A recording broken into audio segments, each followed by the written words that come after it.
Hey folks, this is Best in Slot with some very exciting Jurassic World Dominion news. I'm sure you've seen it popping up all over the internet already, but we'll go through it and some other exciting stuff as well.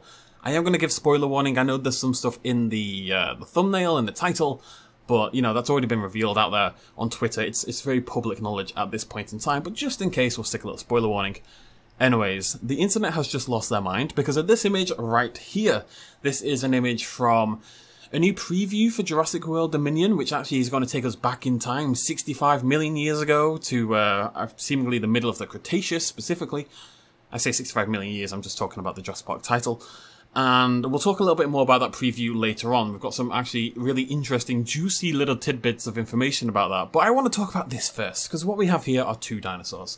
The one on the right is Giganotosaurus, which is a dinosaur we've known about for quite a long time now, of course, confirmed finally by Colin Trevorrow on Twitter, but we did, of course, have leaks and rumours from ages ago. A lot of us have seen the maquette, the puppet for the Giga already.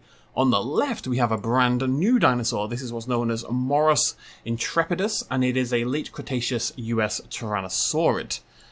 And I'm assuming it's a juvenile or a baby, considering the size difference. Moros was a little bit smaller than humans, but not much. And unless this Giga is like, you know, Godzilla sized, then I've got to assume that this is a juvenile of some description. I'm going to stop the arrows.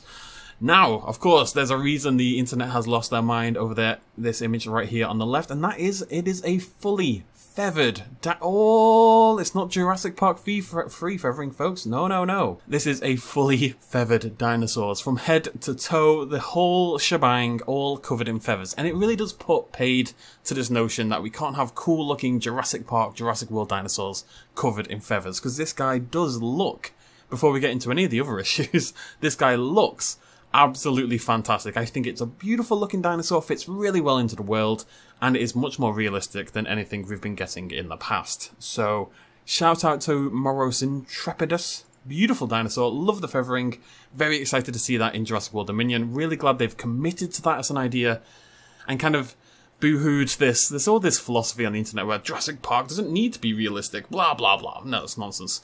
If they can be realistic and still feel like Jurassic Park, Jurassic World, then why not? And it does look really cool. I really am in love with this design. Cannot wait to see this. And, you know, maybe there's some other feathered dinosaurs maybe out there. We've heard some rumours, cough cough. Cannot wait to see what some of the other ones look like as well. We know there's at least one more fully feathered dinosaur coming.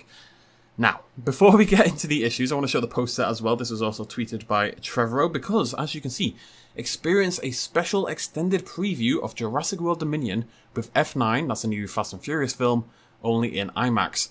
So that comes out later this month, I want to say the 25th of June, something like that. And if you go to see F9 in the cinema, in IMAX, you'll get a Jurassic World preview. And this little poster for the preview is very specific for a reason. We actually have a lot of information about what's going to be in that preview, so this is another spoiler warning. This stuff is much more public, but if you want to go into the preview, if you're going to go watch it in the cinemas, or I assume they're going to post it online because, you know, there's a pandemic. If you want to go watch it in the cinemas, though, I would avoid the next few pages. Let's get started. So this is from a series of interviews that were done, and this is the press release for the preview, so I'll just read this out. The press release explains in further detail the 5-minute special extended preview of Jurassic World Dominion, which audiences will be able to experience in full screen 1:91 IMAX aspect ratio, includes a prologue, to the film's narrative, and is set 65 million years ago during the Cretaceous period when dinosaurs roamed the entire Earth. The breathtaking, action-packed scenes featuring Oscar winner Michael Giacchino's score reveal what Earth looked like long before humans existed, and tell the origin story of how dinosaur DNA first came to be carried by a mythic mosquito. Why is the mosquito mythic? I don't know, but I'm very excited.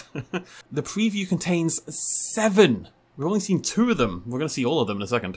Well, not see, we're going to hear about them. 7 new species of dinosaurs, created by the legendary Industrial Light and Magic that have never been seen in any Jurassic film before. The preview doesn't end there and holds some real trademark Jurassic surprises, with dinosaurs later roaming an Earth that is decidedly less their own. So we actually do know what the preview is going to contain, so again, final spoiler warning here. So this is the preview. The preview takes place both in the past and the present, kicking off 65 million years ago during the Cretaceous, blah blah blah blah.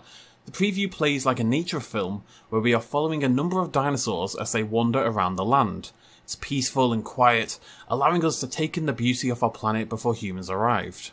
In addition, since we're back in time, we get to see 7 new species of dinosaurs, created by the team at Industrial Light and Magic, that have never been seen in any Jurassic film before. Dreadnoughtus, Quetzalcoatlus, Oviraptor, Nasutoceratops, Iguanodon, Morris intrepidus, and Giganotosaurus. Towards the middle of the extended preview, we encounter a T-Rex and a Giganotosaurus fighting, and after a short battle, the T-Rex is killed.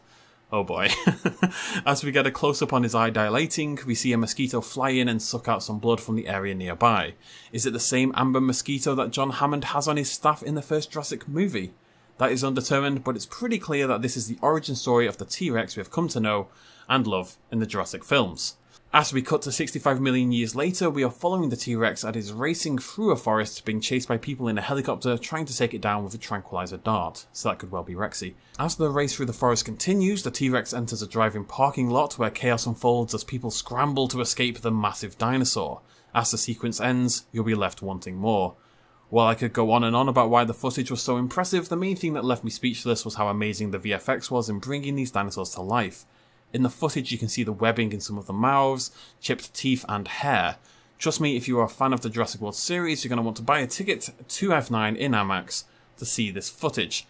And we have to say that if it all looks like this, it is going to be some beautiful, beautiful footage. It's going to look spectacular. And I have no doubt that all the dinosaurs and all the non-dinosaurs, well the one I suppose so far, are going to look absolutely beautiful. I'm hoping the Oviraptor will also be fully feathered. That would be really nice. It does sound, from everything I've heard, considering Trevorrow also recently mentioned that he wants to get people back into the cinema, that you're probably not going to be able to watch this if you don't go see F9 in the cinema. I think it will end up online eventually, but from the sounds of it, you are going to have to go see F9 IMAX to get a hold of this footage.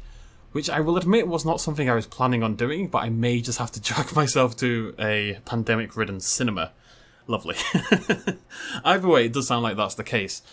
Now, some people have raised some problems. One in particular that I kind of want to bring up, we'll talk about it here. The T-Rex and the Giga fighting. I think this is a problem people have with Jurassic Park, because finally we've embraced feathered dinosaurs. They're beautiful, realistic, it looks brilliant, and then you've got a Giga fighting a T-Rex. Now my problem with that is not a Giga killing a T-Rex in a Jurassic World film, because that's something you would kind of expect in a Jurassic Park or World film. But if we're going back to the past, and this is meant to be realistic, and they're trying to, the emphasis on realism, then how are a Giga and a T-Rex fighting each other?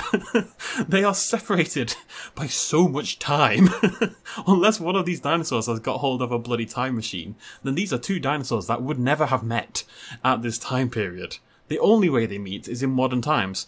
So the more paleo side of Twitter is definitely having a little fit about this. And I've got to say, I completely understand. It feels like they take one step forward and 2 steps back at the same time. For a lot of people at home, and I'm sure some of you watching this video will be like, well, they're nitpicking again, and who cares? Cool dinosaurs fighting each other. That's totally okay too. You can have whichever stance you want to take.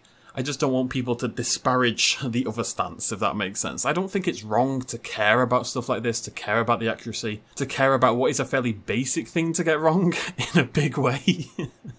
But on the other hand, if you just want to enjoy dinosaurs murdering each other in a cool time period, then, you do you. Live your life. Personally, I'm more in the former camp. It does seem like a weird thing to do. If you're going to focus on realism and transporting us back in time, why would you not get the basic details right? But, I can see either stance, realistically. Either way, I'm definitely excited to see it. It does look beautiful, at the very least. We'll have to see the actual footage to see how it plays out in reality. I'm hoping this is a juvenile, not the biggest Giga the world has ever seen. Maybe it's got Mosasaurus DNA. But either way, yeah, really exciting news. It's just good that we're getting stuff. There's information out there. Things are happening. Things are changing. If nothing else, that is exciting. Okay, now, I was watching a film before this. I've been interrupted. I'm gonna go.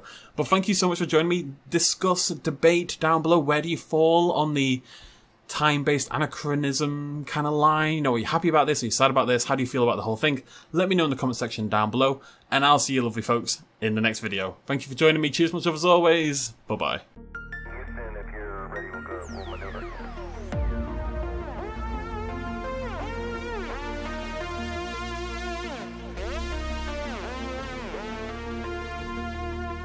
Reaching out.